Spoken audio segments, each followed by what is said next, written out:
नमस्कार दोस्तों, ये समय कार्य का तीसरी वीडियो है। और इन वीडियो को यदि इससे पिछली वाली वीडियो को नहीं देखा हो तो उन वीडियो को आप ज़रूर देखिए। और साथ में इन वीडियो को जब भी देखें तो पूरा देखा करें, उसमें अधूरी वीडियो ना देखें। और वीडियो देखने के बाद वीडियो को लाइक ज़रूर करें। और यदि चैनल को सब्सक्राइब ना किया हो तो चैनल को सब्सक्राइब भी कर लीजिए, ठीक है। और अपने दोस्तों को भी ज़्यादा से ज़्यादा वीडियो को शेयर कीजिए। आइए आज के हम इस चैप्टर की तीसरी वीडियो स्टार्ट करते हैं। इसका पहला क्वेश्चन हमारा है, ABC कोई काम क्रमशः 20 दिन, 25 दिन तथा 30 दिन में कर सकते हैं। तीनों ने मिलकर पूरा काम किया और 7,400 रुपये मजदूरी के रूप में प्राप्त किया, तो C की मजदूरी ज्ञात की, ठीक है। और C की मजदूरी ज्ञात करना है तो इसमें A क्या है, 20 दिन में कर सकता है, B 25 दिन में कर सकता है और C 30 दिन में कर सकता है। तीनों ने मिलकर काम किया, 7,400 रुपये मजदूरी मिले, तो इसमें से A को कितना मिलेगा, B को कितना मिलेगा, C को कितना मिलेगा, ये हमको निकालना है। पहले तो ये ध्यान रखना है कि यहाँ पर समय कार्य में जो जितना ज़्यादा समय लेता है उसकी मजदूरी उतनी कम होगी। जो कार्य को करने में कम समय लेगा उसकी मजदूरी ज़्यादा होगी, क्योंकि यदि ज़्यादा समय ले रहा है तो इसका मतलब ये कि इसकी क्षमता कम है, ठीक है। समय ज़्यादा ले रहा है किसी कार्य को करने में तो इसका मतलब क्या है, क्षमता कम है। और क्षमता कम है तो उसको मिलकर किए तो रुपये कैसा मिलेगा, कम मिलेगा। और यदि क्या समय कम लिया तो इसका मतलब ये कि इसकी क्षमता ज़्यादा है, और इसकी क्षमता ज़्यादा है तो इसका मतलब ये कि इसको ज़्यादा रुपये मिलने चाहिए मजदूरी में से। यानी कहने का मतलब ये कि जो भी मजदूरी वगैरह आती है तो इसके समय के अपोजिट अनुपात में इनको बांट दिया जाता है, ठीक है। यानी कि 20, 25, 30 यदि इनका समय दिया है तो इनकी जो मजदूरी मिलेगी 1/20 अनुपात 1/25 अनुपात 1/30। पहले हम यहाँ पर मजदूरी का अनुपात यहाँ पर बना लेते हैं। इस प्रकार हमको मजदूरी का अनुपात यहाँ पर मिल जाएगा। अब थोड़ी सी समस्या यहाँ पर जैसे 5 से 11, 5, 4, 5, 5 और 5, 6, ठीक है। तो 1/4, 1/5, 1/6। अब छोटी समस्या हमारे पास है कि 4, 5, 6 को बटे में हटाना है। यानी हम इसमें ऐसी संख्या का गुणा करें जिसमें 4, 5, 6 का भाग जाता है। 4, 5, 6 का भाग मतलब इनका एलसीएम, और इनका एलसीएम यदि हम देखें तो यहाँ पर क्या आता है, 60 आता है, ठीक है। 4, 5 और 6 का एलसीएम कितना आता है, 60 आता है। तो 60 का पूरे में गुणा कर देते हैं, तो 60/4 अनुपात 60/5 अनुपात 60/6, ठीक है।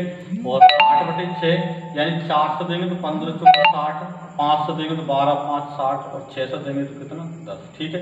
यानी इनकी जो भी मजदूरी है वो 15/12/10 में बांटी जाएगी। यानी इसका मतलब ये है कि जितनी भी मजदूरी मिलेगी उसमें से A को 15 भाग मिलेगा, B को 12 भाग मिलेगा और C को 10 भाग मिलेगा। टोटल भाग कितने हुए तो 15, 12, 27, 10, 37। तो टोटल जो भी मजदूरी मिलेगी उनको 37 भागों में बांटना है।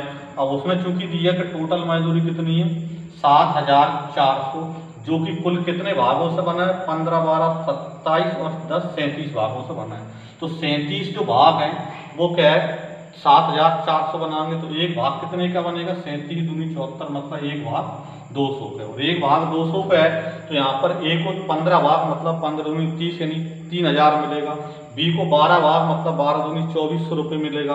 और C को कितना मिलेगा, 10 भाग यानी कि 2,000 रुपये मिलेगा। तो हमसे किसका पूछा, C का। तो C का पूछा तो एक भाग 200 का है तो C को कितने भाग मिलेंगे, 10 भाग मतलब 10 का हम यहाँ पर गुणा कर देंगे तो 2,000 हमारा क्या हो जाएगा, इसका आंसर इसमें हो जाएगा। तो उसे 7,400 में से 2,000 रुपये किसको मिलेंगे, C को मिलेंगे। और इस प्रकार हम किसी का भी यहाँ पर निकाल सकते हैं। देखिए अगला क्वेश्चन है हमारा, मोहन की कार्य क्षमता सोहन से 25% अधिक है। यदि सोहन काम को 20 दिन में कर लेता है तो मोहन उस काम को कितने दिन में करेगा, ठीक है। तो मोहन की कार्य क्षमता सोहन से 25% अधिक है और सोहन उसको 20 दिन में करता है। तो हम यहाँ पर क्या है, तो इसका मतलब ये है कि सोहन का 125% बराबर क्या मोहन का काम हो जाएगा। लेकिन इसमें ध्यान रखना है कि सोहन का 125% तो 20 का 125% नहीं निकलेगा, क्योंकि यहाँ पर क्या कार्य क्षमता अधिक है। और कार्य क्षमता जो होती है वो समय की कैसी होती है, अपोजिट होती है, मतलब सोवन पूरे काम को यदि 20 दिन में करता है तो सोवन का एक दिन का काम कितना यहाँ पर 1/20 बनेगा, और सोवन का एक दिन का काम 1/20 बनेगा। तो इसका मतलब ये मोहन का एक दिन का काम तो सोवन से 25% अधिक, मतलब 1/20 का 25% अधिक यानी 125/100।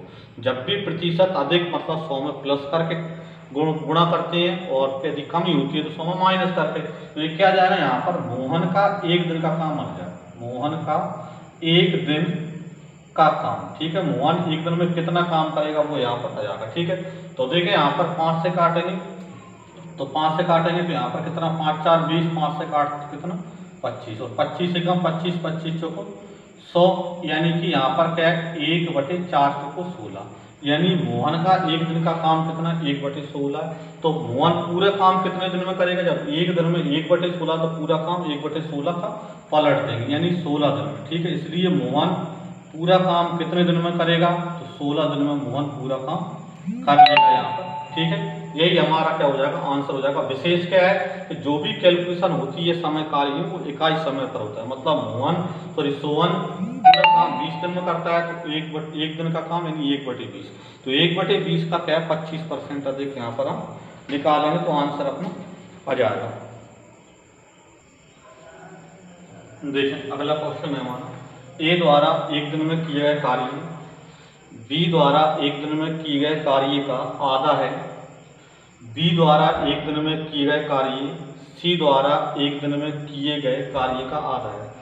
सी अकेला इस कार्य को 7 दिन में पूरा कर सकता है, तो तीनों मिलकर इसे कितने दिन में पूरा करेंगे। ठीक है, तो यहाँ पर जैसे बोल रहे हैं कि यहाँ पर ए द्वारा एक दिन में किया गया कार्य सी द्वारा एक दिन में किए कार्य का आधा है, तो ए द्वारा एक दिन में जितना कार्य किया जाता है उतना बी द्वारा एक दिन में किए कार्य का आधा है। ठीक है, तो बी जितना कार्य करता है उसका आधा क्या है एक दिन में कर पाता है। इसका मतलब ये है कि ए की क्षमता जो है वो बी से कैसी है आधी है।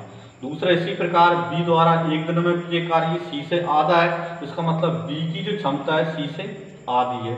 ठीक है, और सी 7 दिन में करता है, यहाँ पर इसने दिया है, तो हम जानते हैं कि जिसकी क्षमता जितनी कम है उसका समय उतना अधिक होगा। तो बी की क्षमता सी से आधी है, क्योंकि यहाँ पर बोल रहा है कि बी एक दिन में जितना काम करता है वो सी द्वारा एक दिन में किए कार्य का आधा ही है। इसका मतलब कि बी की क्षमता सी से आधी है और बी की क्षमता सी से आधी है, तो इसका मतलब ये कि बी का समय सी से डबल होगा। सी के 7 दिन में करता है तो बी उसको 14 दिन में करता है। वही कंडीशन यहाँ पर है कि ए की क्षमता बी से आधी है, तो इसका मतलब ए का समय बी से डबल बनेगा। बी के 14 दिन में करता है तो ए 28 दिन में करेगा। अब तीनों मिलकर कितने दिन में करेंगे, तो 7, 14 और 28 का एलसीएम ले लेते हैं, यानी कितना आता है 28, मतलब हमने मान लिया कि टोटल कार्य कितना 28 है। अब ए 28 दिन में 28 कार्य करता है तो एक दिन में एक कार्य कर रहा है, 14 दिन में 28 कार्य कर रहा है, मतलब एक दिन में 2 कार्य कर रहा है, और सी 7 दिन में 28 कार्य कर रहा है, इसका मतलब एक दिन में 4 कार्य कर रहा है। तीनों मिलकर तो 4, 3, 7 कार्य एक दिन में करेंगे, और तीनों मिलकर एक दिन में यदि 7 कार्य करते हैं तो पूरा कार्य तो इसका मतलब ये कि 28 है, और एक दिन में यदि तीनों 7 करते हैं तो 7 चौक 28, मतलब तीनों मिलकर उस कार्य को कितने दिन में कर देंगे 4 दिन में उस पूरे कार्य को कर देंगे। ठीक है, यही हमको वैसे रखना है कि जिसकी क्षमता कम होती है उसका समय उतना ही अधिक होता है। क्षमता यदि आधी है तो समय डबल होगा उसका।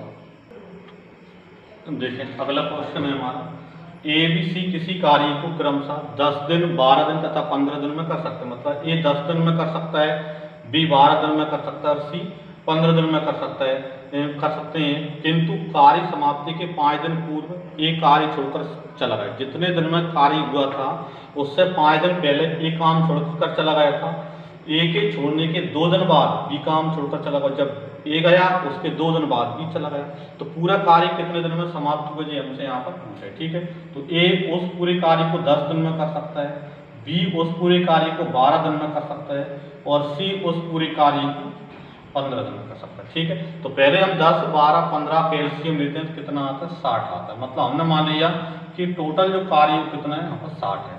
तो ए 10 दिन में 60 कार्य करता है, तो इसका मतलब ये है कि ए एक दिन में 6 कार्य कर रहा है, बी 12 दिन में 60 कार्य कर रहा है, इसका मतलब एक दिन में 5 कार्य कर रहा है, सी 15 दिन में 60 कार्य करता है, इसका मतलब एक दिन में 4 कार्य करता है। ठीक है, अब उसके बाद उसमें क्या हमको ये पता नहीं कि पूरा कार्य कितने दिन में समाप्त हुआ, तो हमने मान लिया कि पूरा कार्य जैसे x दिन में समाप्त हुआ, क्योंकि पूरे कार्य से ही संबंधित है। और पूरा कार्य यदि x दिन में समाप्त हुआ है तो यहाँ पर बीच में a और b क्या है, बीच में यहाँ पर कार्य छोड़कर चला गया, तो इसका मतलब c ने तो पूरा समय काम किया, तो c एक दिन में 4 काम करता है। अब पूरा कार्य हमने मान लिया कि x दिन में होता है, तो एक मतलब C ने x दिन काम किया, A ने तो A जितने दिन में कार्य समाप्त हुआ था उसके 5 दिन पहले चला गया, तो इसका मतलब ये है कि A ने 5 दिन कम काम किया, मतलब पूरा समय यदि x है तो A का समय कितना x माइनस 5। ठीक है, B का तो A के छोड़ने के 2 दिन बाद B चला गया था, और A के छोड़ने के 2 दिन बाद मतलब यहाँ पर x माइनस 5 A का है, और B का तो x माइनस 5 में 2 और प्लस कर दो, कितने हो जाएंगे x माइनस में कितने 3, क्योंकि यहाँ पर x माइनस 5 में 2 दिन बाद तो 2 प्लस के तो 5 माइनस के मतलब माइनस के 3 हो जाएंगे। ठीक है, तो A ने क्या है x माइनस 5 दिन काम किया, B ने x माइनस 3 दिन काम किया, और C ने x दिन काम किया। तो अब A चूंकि यहाँ पर एक दिन में 6 काम करता है, तो x माइनस 5 दिन में कितना काम किया, तो कितना करेगा यहाँ पर 6x माइनस 6 5 30। इसी प्रकार B एक दिन में 5 काम करता है, तो x माइनस 3 दिन में तो 5 का x 5x, ठीक है, और माइनस 5 दिए 15। इसी प्रकार C एक दिन में 4 काम करता है, तो x दिन में इसने कितना किया 4x। इस प्रकार टोटल कार्य कितना यहाँ पर 60। ठीक है, तो देखें यहाँ पर 6 5 11 और 4 15x। ठीक है, और 15x बराबर तो 30 और 15 45 उधर जाएंगे यहाँ पर। ठीक है, तो 45 उधर जाएंगे तो प्लस तो जाएंगे, तो उसके कितने हो जाएंगे 105। 45 माइनस के उधर जाएंगे प्लस के, तो 60 और प्लस 45 मतलब 105, मतलब 15 7 105 यानी 7 दिन। यानी पूरा कार्य कितने दिन में समाप्त हुआ, तो पूरा कार्य 7 दिन में समाप्त हुआ। यदि हमसे पूछा जाता कि A ने कितने दिन काम किया, तो x माइनस 5 मतलब 7 माइनस 5 यानी 2 दिन काम किया। B ने 3 दिन और किया था, मतलब कि 5 दिन काम किया यहाँ पर। ठीक है, यही हमारा क्या आंसर हो जाता है इसका।